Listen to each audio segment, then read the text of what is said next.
2016లో నేను మొదలుపెట్టిన ప్రయాణం 2023 తెలంగాణ రాష్ట్రానికి ముఖ్యమంత్రిగా ఈరోజు బాధ్యత చేపట్టిన.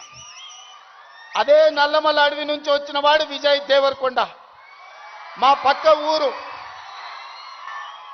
పాలమూరు నుంచి ఈరోజు మీ అందరి అభిమానాన్ని సాధించిందంటే కష్టం లేకుండా, కమిట్మెంట్ లేకుంటే ఇంత దూరం రారు. వాళ్ళ నిజ జీవితాలను ఆదర్శంగా తీసుకోండి. వాళ్ళు సినిమాలలో పోషించిన కొన్ని పాత్రలు పాజిటివ్ ఉండొచ్చు, నెగటివ్ ఉండొచ్చు, అవి కాదు మనకు ఆదర్శం. ఈరోజు రాణించాలి అంటే కష్టపడాలి, కష్టపడాలి అంటే కమిట్మెంట్ ఉండాలి. అందుకే ఈరోజు స్కూళ్ళలో, కాలేజీలో ఎక్కడైనా ఈ మాదక ద్రవ్యాలకు సంబంధించిన సమాచారం ఉంటే పోలీసులకు మీరే చేరవేయండి. ఇంతకుముందే టోల్ ఫ్రీ నెంబర్ని మీకు అందరికీ డిస్ప్లే చేసిండ్రు. నో డ్రగ్స్ అనే దానికి మీరే వారధులుగా కాండి. ఇన్ఫర్మేషన్ వ్యవస్థనే పోలీస్ వ్యవస్థను బలోపేతం చేస్తుంది. ఈరోజు నియంత్రించాలి అంటే సమాచారం ఉండాలి. సమాచారం ఉండాలి అంటే ఆ సమాచారం కాలేజీలలో చదువుకుంటున్న విద్యార్థులు, పాఠశాలల్లో చదువుకుంటున్న విద్యార్థులు టోల్ ఫ్రీ నెంబర్కు మీరు సమాచారం అందించండి. తప్పకుండా వాటిని నియంత్రిస్తాం. ఈ వేదిక మీద నుంచి పాఠశాల, కళాశాలల యజమానులకు కూడా నేను సూచన చేస్తున్నా. రేపు మీ కళాశాలలో ఇట్లాంటి అసాంఘిక కార్యక్రమాలు జరిగితే దానికి మీరే బాధ్యత వహించాల్సి ఉంటుంది. ఎందుకంటే తల్లిదండ్రులు మీ మీద నమ్మకంతో, విశ్వాసంతో లక్షలాది రూపాయలు ఫీజులు చెల్లించి పిల్లల్ని మీ పాఠశాలలు, మీ కళాశాలలకు పంపిస్తే మీరు చదువు చెప్పడంతోనే మీ బాధ్యత అయిపోయింది అనుకుంటే కుదరదు. వాళ్ళు ఏ విధంగా వ్యవహరిస్తున్నారు, వాళ్ళు ఎలాంటి వ్యసనాలకు లోనవుతున్నారో పర్యవేక్షించాల్సిన బాధ్యత యాజమాన్యాల మీద ఉన్నది. రాబోయే రోజుల్లో మా డీజీపీ, నా యాంటీ నార్కటిక్స్ అధికారులకు నేను ఆదేశాలు ఇస్తున్నా.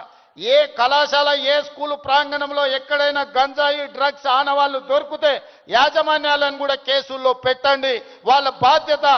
మనము నమ్మి మన పిల్లల్ని వాళ్ళ స్కూళ్ళకు, వాళ్ళ కాలేజీలకు పంపిస్తే లక్షలాది రూపాయల ఫీజులు కడితే వాళ్ళను పర్యవేక్షించకుండా, బాధ్యత తీసుకోకుండా ఫీజులు తీసుకుంటాం కానీ బాధ్యత తీసుకోము అంటే కుదరదు. ఖచ్చితంగా ఆ స్కూలు, కాలేజీ యాజమాన్యాలు కూడా బాధ్యత తీసుకోవాలి. మీరు ఎట్లయితే సైన్స్, మ్యాథమెటిక్స్, ఇంగ్లీష్ చెప్పడానికి టీచర్లను పెట్టుకుంటున్నారో, మీరు ఎట్లయితే స్పోర్ట్స్ కోసం మీరు టీచర్స్ని రిక్రూట్ చేస్తున్నారో, పిల్లల బిహేవియరల్ చేంజెస్ను కూడా గమనించడానికి చైల్డ్ సైకాలజీ అవగాహన ఉన్న వాళ్ళని కూడా ప్రొఫెషనల్స్ని మీ కాలేజీల్లో, స్కూళ్ళల్లో పెట్టుకోండి. పిల్లల ప్రవర్తనలో మార్పు గమనించాలి. ఎందుకంటే తల్లిదండ్రులు ఉద్యోగము లేకపోతే ఉపాధి పనుల్లో పడి వాళ్ళు సమయం పిల్లలతో కేటాయించలేకపోతున్నారు. అందుకే majority time kids are spending in their schools. So అక్కడనే వాళ్ళని గమనించాలి. వాళ్ళ ప్రవర్తనలో కానీ, వాళ్ళ ఆలోచనలో కానీ, వాళ్ళ వ్యవహార శైలిలో మార్పును గుర్తించవలసిన బాధ్యత స్కూల్ యాజమాన్యం మీద, టీచర్ల మీద ఉన్నది. దయచేసి స్కూల్ యాజమాన్యులకు, టీచర్లకు కూడా నా సూచన, మీ బాధ్యత అది, మీ సోషల్ రెస్పాన్సిబిలిటీ. మీరు ఖచ్చితంగా ఈ విషయంలో ప్రత్యేకమైన దృష్టి పెట్టాలి. రాబోయే రోజుల్లో గవర్నమెంట్ నుంచి కూడా నేను కలెక్టర్స్ అండ్ చీఫ్ సెక్రటరీ, ఇతర అధికారులకు నేను ఆదేశాలు ఇస్తున్నా. ఈ పాఠశాల, కళాశాలల యాజమాన్యులతోటి మీరు ఒక ప్రత్యేకమైన సమావేశం పెట్టండి, ఒక ఓరియంటేషన్ ఇవ్వండి, వాళ్ళకు ఒక అవగాహన కల్పించండి. యాజమాన్యులకు కూడా వాళ్ళ బాధ్యతలను గుర్తు చేయండి. ఇది మీ బాధ్యత. మీ బడికి తల్లిదండ్రులు నమ్మి పిల్లల్ని పంపిస్తే పాఠశాలలే ఇవాళ రేపు గంజాయి, చాక్లెట్లకు వేదికలు అవుతున్నాయి. విద్యార్థులకు నేను సూచన చేస్తున్నా, మీ స్కూల్, మీ కాలేజీల ముందర ఏవైతే కిరాణా కొట్లు ఉన్నాయో, కిరాణం కొట్టుల్లో చాక్లెట్లే కాదు, గంజాయి చాక్లెట్లు అమ్మే సంస్కృతి స్లోగా తెలంగాణ రాష్ట్రంలో కనిపిస్తుంది. మీరు గమనించండి.